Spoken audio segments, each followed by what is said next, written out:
Assieds-toi, mon enfant, que je te raconte une telle histoire que même les vents de la savane murmurent encore. Il y a longtemps, dans le paisible village de Mboka, vivait un grand chef respecté, un homme sage et aimé de tous. Il avait 2 fils. Un jour, le plus jeune se leva et dit « Père, donne-moi ma part d'héritage. Je veux vivre ma propre vie, loin d'ici. » Le chef, triste mais patient, partagea ses biens. Le jeune homme quitta le village. Il marche longtemps, traverse des villes pleines de lumière, de bruit, de fêtes. Là-bas, il dansa, mais dépensa sans compter. Entouré de gens qui l'aimaient pour son argent, mais pas pour son cœur. Puis la famine frappa. Il fut abandonné. Il se retrouva seul, sale, affamé, dormant sous un arbre, mendiant un peu de gari ou les restes de maïs. Il travailla à nourrir les porcs, et même leur nourriture lui semblait meilleure que ce qu'il avait.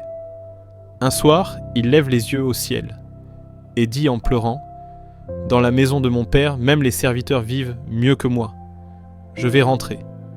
Je ne mérite plus d'être appelé son fils, mais peut-être qu'il m'acceptera comme serviteur. » Il prend la route du retour, le cœur lourd, la tête baissée. Mais de loin, son père le vit. Et là, le chef du village courut. Oui, courut comme un jeune homme. Il ouvrit les bras et serra son fils contre lui, sans lui demander d'explication. Il dit au serviteur « Apportez une belle robe, mettez-lui une bague. Mon fils était mort. Et il est revenu à la vie. Il était perdu. Et il est retrouvé. Et tout le village célèbre ce retour. Mon enfant, même si tu t'es éloigné de Dieu, même si tu as tout gaspillé, il t'attend encore. Il ne t'a pas oublié. Il te regarde. Il court vers toi pour te restaurer. Si cette parole t'a encouragé, laisse un Amen en commentaire et partage cette vidéo à quelqu'un qui en a besoin. Abonne-toi et active la cloche pour ne rien manquer de cette série sur les promesses de Dieu.